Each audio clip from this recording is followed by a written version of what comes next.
Good morning students. आज मैं class 3 English medium की हिंदी कृतिका के लेसन 5 जिसका शीर्षक है कैसे बने विद्वान को पढ़ने का अभ्यास करेंगे और इसके पूरे सारांश को भी जानेंगे। तो हम इसे कैसे बने विद्वान, एक बच्चा रहता है युगकृत नाम का, वह सोचता कि मैं कैसे पढ़ लिख कर खूब बड़ा आदमी बनूं।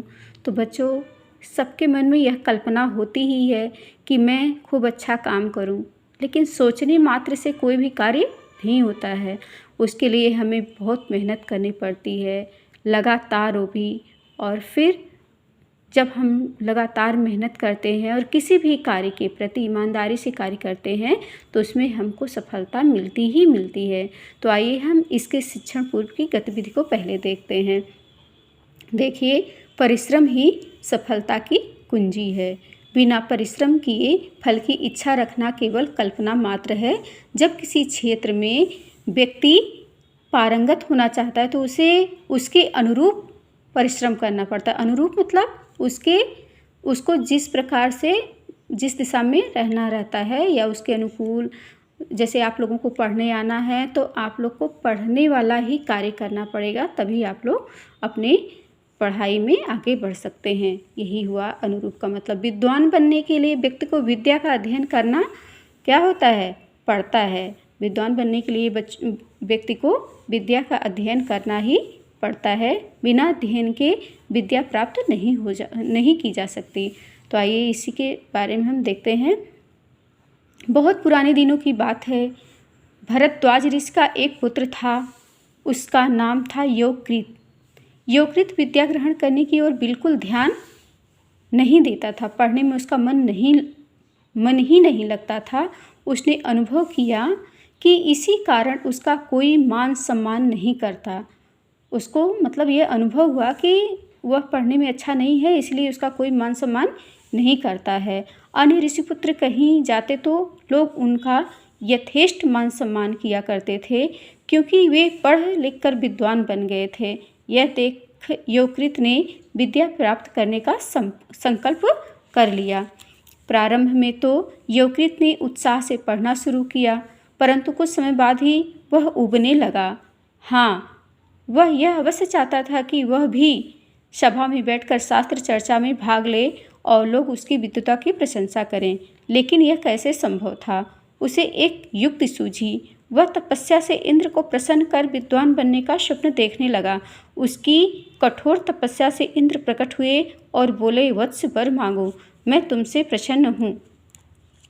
तब फिर क्या होता है कि योगकृत जो है कहता है कि योगकृत खुश हो जाता है। योगकृत की खुशी का ठिकाना नहीं रहता। उसने कहा, देव आप वर दीजिए कि मुझे पूर्वजों की सभी विद्याएं आ जाएं। इंद्र से वह बच्चा क्या कर रहा है कि मुझे आप ऐसा वरदान दीजिए कि मुझे पूर्वजों की सभी विद्याएं आ जाएं। इंद्र ने कहा, वत्स बिना कठिन परिश्रम के अध्ययन के, कहता है इंद्र ने कहा, वत्स बिना कठिन परिश्रम और अध्ययन के यह संभव नहीं है। इसके लिए तुम किसी सद्गुरु के आश्रम में जाओ और परिश्रम पूर्वक अध्ययन द्वारा विद्या ग्रहण कर लो। पूर्व जन्म के संस्कारों से और इस जन्म के परिश्रम से तुम्हें विद्या अवश्य ही प्राप्त होगी।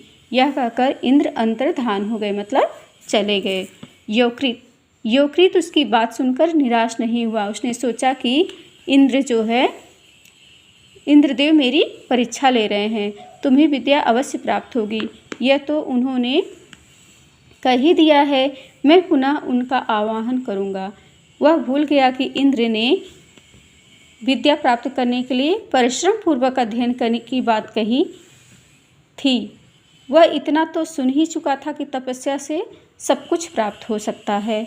उसने पुनः घोर तपस्या शुरू कर दी। इंद्र देवता उसके हठ और नासमझी पर हैरान थे। उन्होंने योगकृत को समझाने की तरकीब सोच ली। एक दिन योगकृत गंगा स्नान के लिए जा रहा था। गंगा तट पर एक वृद्ध मुट्ठी में रेत उठाकर गंगा में डाल रहा था। उसे देख योगकृत को आश्चर्य हुआ। पास जाकर उसने पूछा, आप यह क्यों कर रहे हैं। वृद्ध ने कोई जवाब नहीं दिया। योगकृत ने पुनः जोर से पूछा, वृद्ध ने कांपते स्वर में कहा, बेटा, नदी पार करने वालों को बड़ा कष्ट होता है। मैं सोचता हूँ यहाँ एक पुल बना दूँ जिससे लोग आसानी से नदी पार कर सके, इसलिए नदी में रेत डाल रहा हूँ। वृद्ध की बात सुनकर योगी ठहाका लगाकर हंसा। वह बोला, भला इस तरह मुट्ठी भर रेत डालने से क्या इतनी विशाल नदी पर पुल बन जाएगा? इतना सुनना था कि इंद्र अपने असली रूप में प्रकट हो गए। यकृत उन्हें देखकर चकित रह गया। इंद्र ने मुस्कुराकर कहा, क्यों नहीं बन सकते? बन जाएगा। जब तुम परिश्रम पूर्वक अध्ययन किए बिना पूर्वजों की विद्या प्राप्त कर सकते हो, तो मैं भी बिना किसी सामग्री के गंगा पर पुल ही क्या, बांध भी बना सकता हूँ। तुम्हारी तपस्या भी तो रेत फेंकने के समान ही है। अब यकृत की समझ में आ गया कि बिना पढ़े विद्या प्राप्त करने की आशा करना ऐसा ही है। क्या समझ में आया? यकृत को अब क्या समझ में आया? अब यकृत को समझ में आ गया कि बिना पढ़े विद्या प्राप्त करने की आशा करना ऐसा ही है जैसे गंगा में बालू डालकर उस पर पुल बनाने की आशा करना। यकृत ने इंद्र के चरण पकड़ लिए और प्रतिज्ञा की, अब मैं मन लगाकर विद्या ग्रहण करूँगा। अत्यंत परिश्रम और लगन से यकृत थोड़े समय में ही सभी वेद शास्त्रों का ज्ञाता हो गया।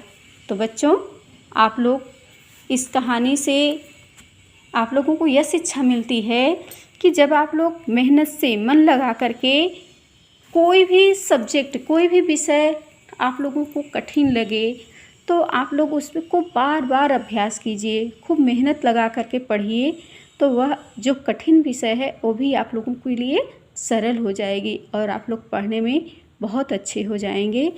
Thank you.